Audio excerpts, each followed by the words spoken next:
Hey chess friends, my name is Sprout, and today we are going to be reacting to a beginner game, this one from LaSalleStreet, who sent us a game earlier, and this is another game that he wants me to review, so I sure hope it's good. That last one took its toll on my sanity, and I'm just now recovering. Let's get the game started. White plays e4, e5, knight f3, knight c6. This is good so far.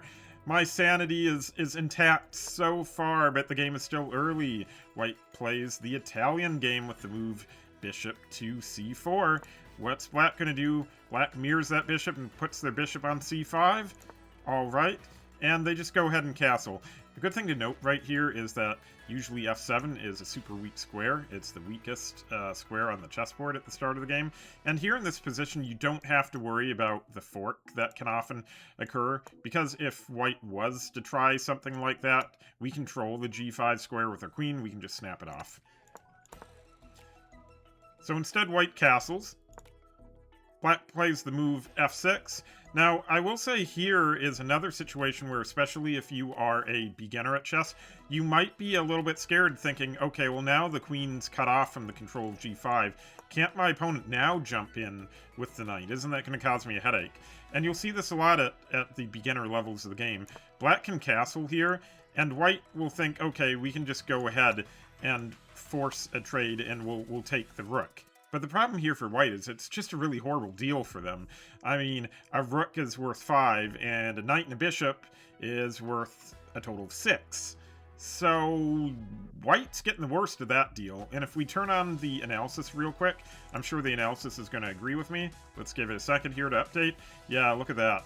Huge advantage for black here. Black essentially has a 2.33 advantage.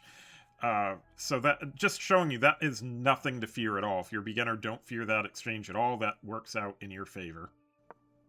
Instead, white plays the move d3. Black castles. See, this is good. This is fine. I'm so happy. LaSalleStreet, this is a good game. This is a good game that you've got so far. Rook to e1, playing the move d6 here, just strengthening the e5 pawn. This looks great. Alright, white plays the move bishop to e3. Now there's a couple options that black has right now. If you didn't want to take the bishop, you could pull the bishop back to b6. This is similar to what sometimes happens as white in the London system. Pulling the bishop back, trading on your terms, opening up the rook. So you have double pawns, but your compensation is that your rook is now really active. That's definitely one way to play it. I think the best option here, though, and at least in my opinion, is I would just go ahead and take. Because if we take here, white's going to get some doubled pawns. The doubled pawn shouldn't be the main reason you do it, because honestly, those pawns aren't going to stay doubled. Soon, black is going to push d4, and those pawns will sort themselves out.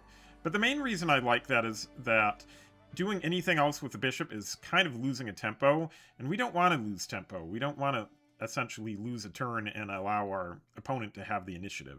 So I like taking. Let's see what LaSalleStreet does. All right. I don't like this. I don't, because there's only one continuation, really, right? What's the feel-good move here? What's the natural move for white to do? Well, the natural move is just going to be c3. And then where are you going with this bishop? You can bring the bishop back then to, like, c5, but at that point, you know, you've basically taken a square away from your knight. You've helped white.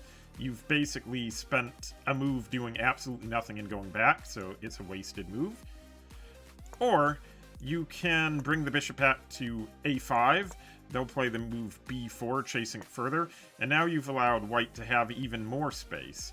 So this is just a really bad move from black. I'd say this is the first real mistake that I've seen in the position. White, though, white doesn't want to punish it. White's like, nah, I'm not going to stick anything on c3. That's where my knight wants to go. But then they don't even put their knight on c3. What are they doing? This makes no sense from white. But whatever, that's okay. Now here, I really would like to just take, because we've already committed to putting our bishop on b4, and they haven't kicked it away yet, so we should just go ahead and take, because otherwise, like I said, our opponent's going to get some development, and we're going to lose a tempo. So we do not want to do that. So we should just take on d2. Instead, we develop our other bishop to g4. Yeah, while I don't think there's anything necessarily wrong with developing the bishop to g4, this just gives white more time to kind of sort things out and kick her bishop out. So I don't like it all that much. And sure enough, that's what white has done. White finally wakes up and plays the move c3. Where is black going to move the bishop back to? And we move it right back to where we started, meaning that this was 100% worthless and only helped our opponent. Alright, it's a standoff, but white's not going to blink first. So instead, they play h3, forcing us to do something with the bishop on g4. And we move the bishop back. Do you maybe see some problems with what's going on? First, this bishop we moved, and then we moved back. And now this bishop, instead of developing to e6 in the beginning, we developed it to g4, and then we moved it back. So we're multiple turns behind now. We've lost multiple turns. And as black, you're already starting off a tempo behind because, well, white's acting first. So if you want to get better, you really have to stop these losses of tempo. Black captures on e6, not really a problem. We're going to recapture on e6, and you know, like I mentioned with white, where that might have happened with them, these double pawns are not bad in this situation. It's perfectly okay. White pushes in the center with the move d4. Let's see what black does. And we have e captures on d4, c captures on d4. What's going to happen next? We move the bishop back. This is good. Okay. Bishop back on b6. Our opponent playing a3, taking up some more space, taking away the b4 square from our knight, possibly. Also maybe prepping some more pawn pushes, taking up more space on the queen side. It's all possible. Let's see what black does. Black plays d5, and white decides to lock up the center with the move e5. Black decides to jump their knight into the center. And I thought we were just going to have a capture there, but white's not doing that. Okay, that's fine. I mean, whatever. Black decides to capture. That's probably a good idea. If they were to stay put, white would be winning a pawn. And white makes a mistake. White seems to have forgotten that there are two pieces aiming at the d4 square, and now there's only one defender. Will LaSalleStreet notice it? Yes, they do. Okay. They notice it. They attack with the knight, which, of course, is attacking the queen, also attacking their knight, so it would seem that white is going to have to do something about that. White recaptures with their knight, and black captures with the bishop. Bishop, I like this. Also, if something happens, the defender of this drops away, then we've basically taken the center pawns, and things are looking really good for black. Alright, and here comes the move b4, and whoopsie. That's a big whoopsie. Let's see if LaSalleStreet notices that. Alright, yeah, that's good. Just your opponent's doing all the work for you, and you're just being observant to what's going on and cashing in. Okay. And now, I mean, everything's winning here. You play c6. This is good. This is fine. I mean, yeah, get a rook on the same file as that queen. Everything here is very winning. Okay. Queen b6. Sure. That's fine. Alright, queen's getting in the center. Rook is attacking the queen. Looks like there's a pawn up for grabs. And the pawn falls. Okay. And increasing the lead to a +4. And I think white's just giving up. That would be a free pawn. Okay, but instead, black is putting a rook behind the pawn. This is great. I mean, everything's winning, like I've already said. Yeah, no need to overcomplicate anything. It looks like black is getting ready to potentially stack on the f-file, also completely winning. Bishop to c3.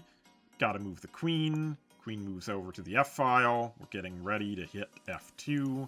What's white going to do about that? Okay, they are guarding f2 with their rook. And white finally decides to take on b5. There's a trade. b6. Queen's going over and figuring, oh, well, there's a free pawn on a7, but I mean, there's a free there's a free bishop now on c3. Obviously, white didn't really think about that one. And the bishop goes off the board. Okay.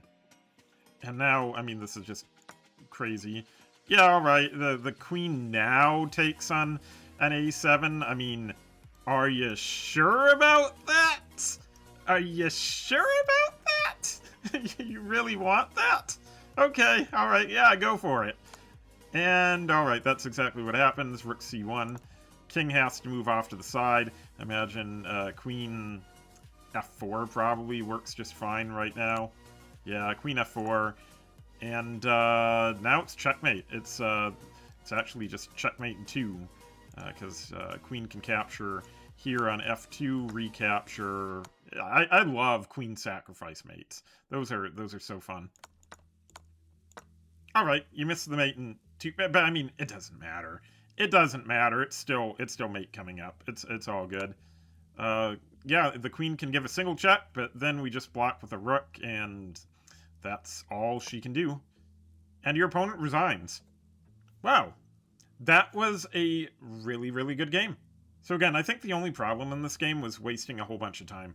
That is your only chess sin for this game. First, moving the bishop to b4, which could only result in moving the bishop right back, and then playing bishop to g4, only to move it back to e6. So yeah, you should have just moved it straight to e6 in the beginning, and you shouldn't have moved your other bishop to b4 when it would just get shooed away. That's really the only issue. So I definitely say, like, pay attention to those things. As you get higher rated, it's going to become more and more important to use your time well, and you'll be in lots of situations in future games where, if you only had one more move, you could have won. And, well, I mean, so you got to really pay attention to these instances where you lose tempi. So, all right. Thanks so much for watching. If you have a game that you want me to review and react to, please send it to me in the comments. Let me know. Also, be sure to like, comment, and subscribe. Do those 3 things so that the YouTube algorithm will know that I matter and I'm important. Alright, thanks again. I'll see you in the next video. Bye-bye!